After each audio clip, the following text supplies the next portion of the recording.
What's up, Better Days? This morning we're in the garden. I've already cut the grapes out of most of this half of the grapevine. I got to do both sides of the fence, but on this side of the fence I've gotten to about this point, which is almost the end. They're gonna run out right about here. And on just this side of the fence, this is a 6-gallon bucket to this line. Oh no, I guess it's all the way up to the top. It's 5 gallons right there. 6 gallons bottom of ridge. So right here, we're gonna fill this thing up. It's gonna be 7 gallons of grapes just off of one side. Let's see what that looks like. Let's see here. These are Pinot grapes for making Pinot Noir. And I can't really let them all ripen. There's still gonna be 1 or 2 little unripe ones in each bunch, because they start fermenting on the vine, and that's a problem. We want to get ahead of the fermentation process. We want to get these cleaned up, squished, and started turning into wine. And I will do that at my restaurant, because everything needs to be sanitized and needs to be kept in a particular temperature while it's fermenting, and all of that's perfect up at the restaurant. Let's finish these last few bunches up. I'm gonna take today's harvest and get them all cleaned up, and then I'm gonna put them in one of my giant refrigerators. That way it kind of stops the fermenting process, or at least slows it down for a while, until I can get the other ones harvested off the other side.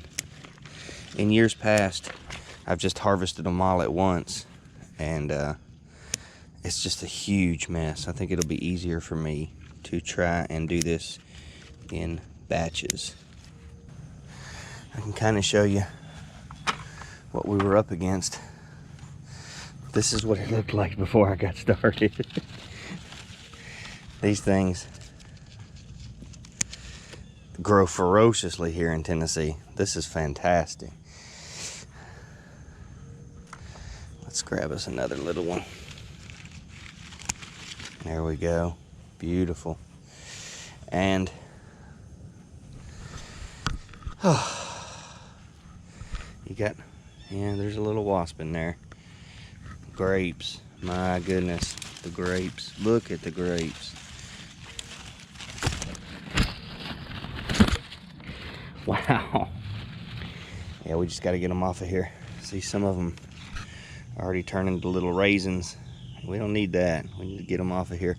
They just don't ripen evenly, but that's not a big deal. We have so many of them. We'll be all right. All right, I got my big bucket of grapes here at the restaurant. Let's go ahead and,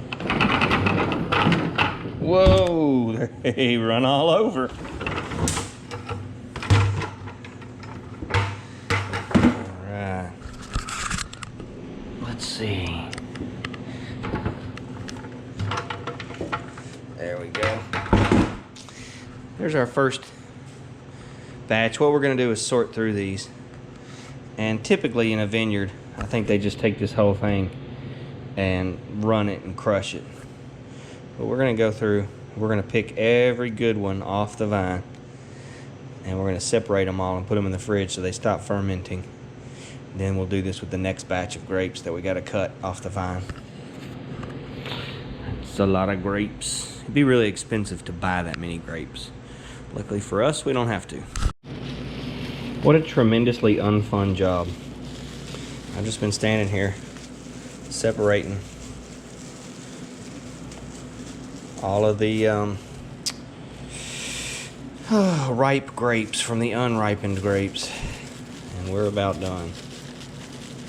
And we got this many. My goodness. Looks to be about 3.5 gallons. All right, we got to harvest this other side. We got to get all of the grapes off of here.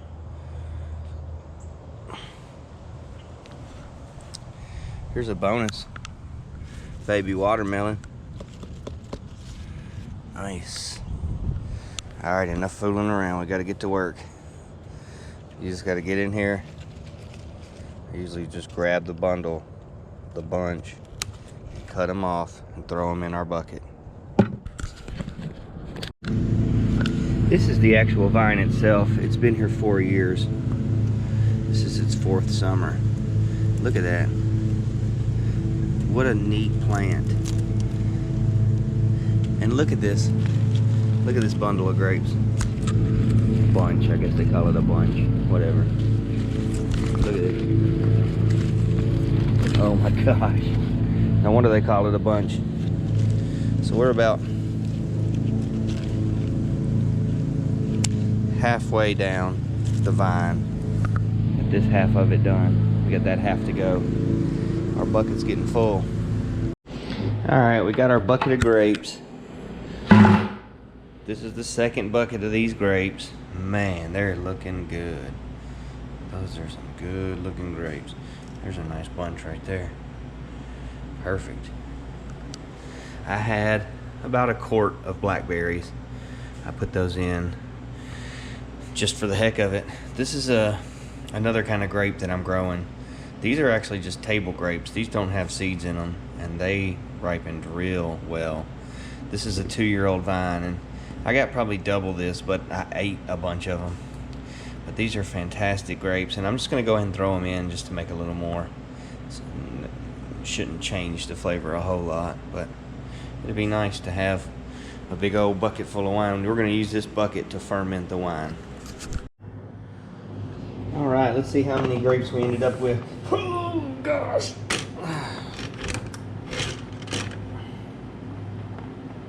It says 44 and a half, so probably just over 40 pounds total. All right, let's start the winemaking process. These have already released this much juice. That's a lot. That's pretty good.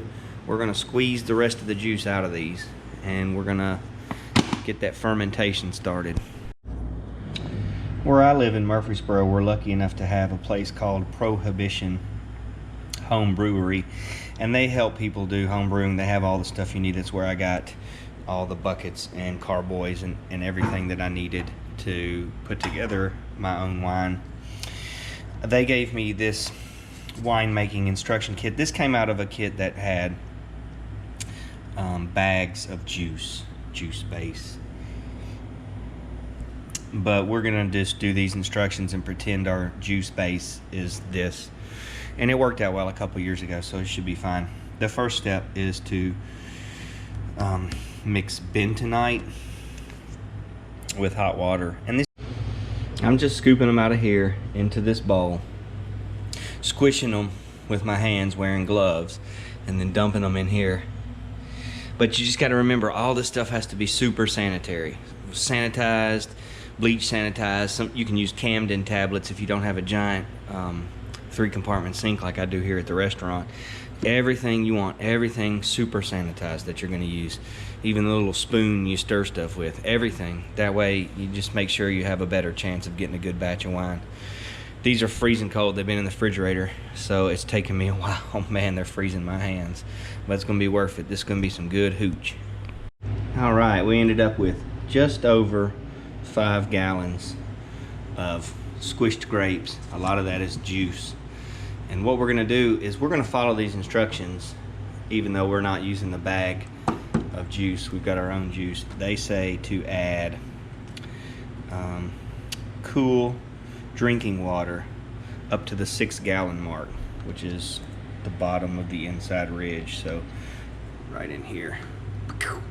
We're just going to fill that up. I'm going to top it off, not with tap water, just with some bottled water, because I really don't want the chlorine going in there.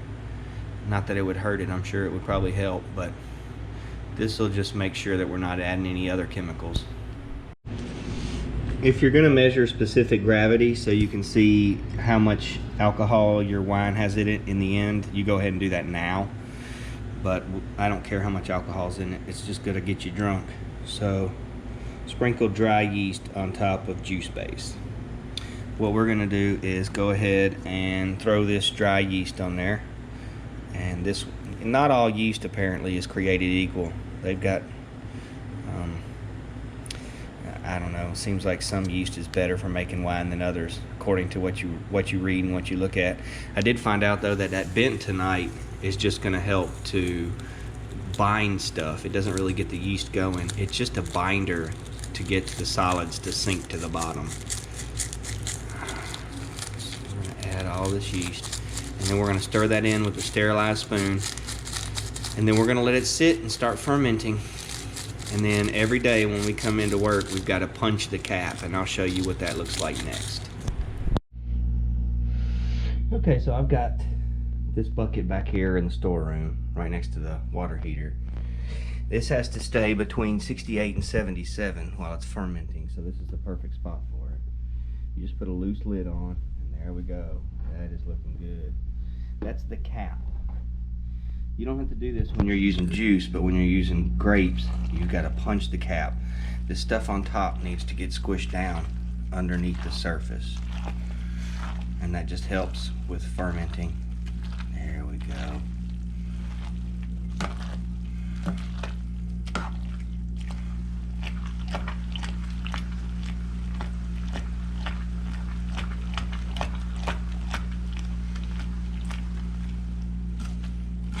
Alright. You only have to punch the cap once a day. So every day in the morning I'll come in and do this. Look at the bubbles. Just bursting everywhere. There's a lot of action going on in there. A lot of live action. So I kind of forgot. It's been 14 days since we put this grapes into the big white bucket and then sprinkled yeast on them. And every day we squished the top down so that the top wouldn't get too dried out and it could all be turned into wine. And then we siphoned it out of that bucket into this. And this is where we're at right now. And then you got to do sodium metabisulfate, and that is an antioxidant. So it's going to kill any oxygen that's in here to keep it from creating any bacteria. And then what you do after you add that is called degassing. And you have to spin this in a circle for 10 minutes. So you got to do it one way, and then you got to go and do it the other way for 10 minutes. It's just called degassing. I'm not 100% certain what we're doing. We're just following the instructions. We added the sodium metabisulfate, and now we're degassing it. I guess that mixes it in there real well. And then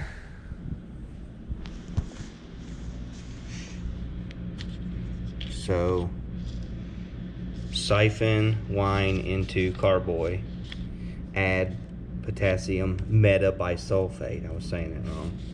Agitate wine, stir wine vigorously, changing direction intermittently for 10 minutes.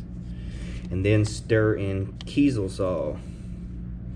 So stir in Kieselsaal and then fit the airlock. So there we go, Kieselsaal. So we're going to put this in there. And then we're going to fit the airlock on it. And then it's got to sit for a couple weeks and let all the sediment settle out of it. Alright, day 15, clearing. We've got stir in chitosan. That's this stuff. You use it in conjunction with Kieselsaal, which we put in yesterday. And that's going to clarify this wine. So if you'll look, it's starting to get a little clearer right up at the top after just one day. And it's cloudy. And then there's sediment down here. This stirring this in is really going to help a lot of that sediment fall to the bottom. So we're going to put that in.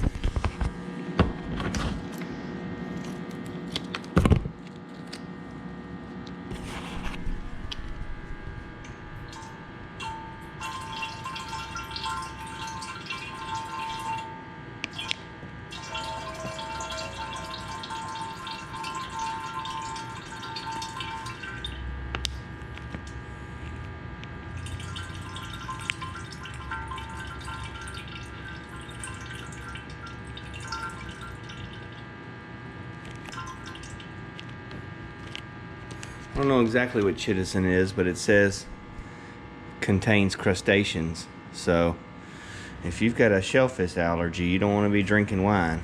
Now we got to stir this up.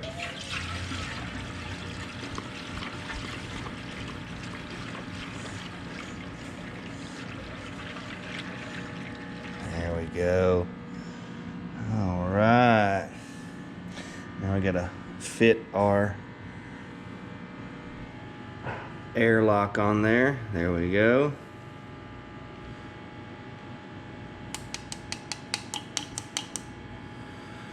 All right, now we wait day 15, we wait until day 54. So about 40 days of letting this sediment settle to the bottom. All right, this wine has sat for 40 days. So what we've done here is I've taken this siphon here and we're racking it. This is called racking your wine. We're taking it right off of this sediment here at the bottom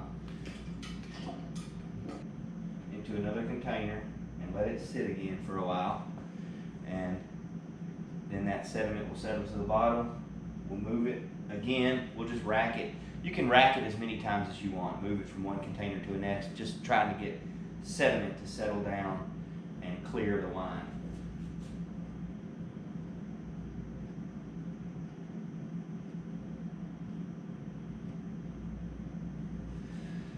So we'll have to clear this a couple times.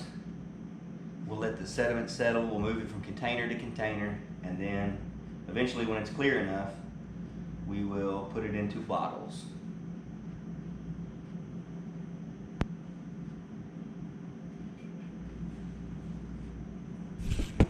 See if I can show you what's going on here. Siphon that out of there, right into there, through my cheesecloth. Grab any sediments, probably won't be much, and then we'll do this a couple more times from container to container until we get rid of all that sediment that's in there. You see, tough to see, but a bunch of stuff stuck to the bottom. That's what we don't want in the wine. Cool. Next step, we'll bottle it up. All right, here it is.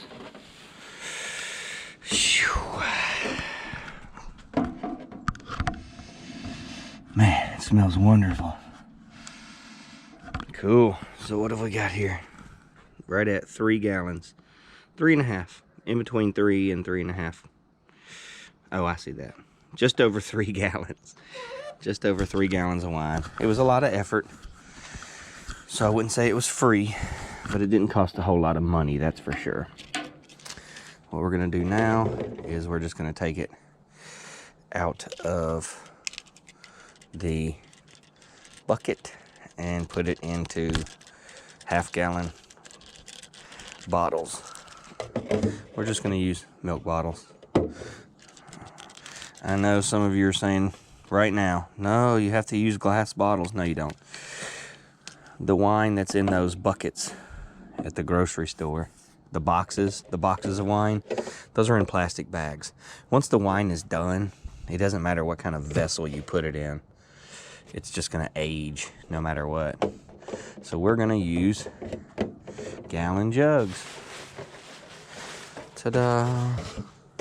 And those come with little screw-on lids that you just, they stick on there pretty good and seal it up. So that's it. That's all there is to making this homemade wine.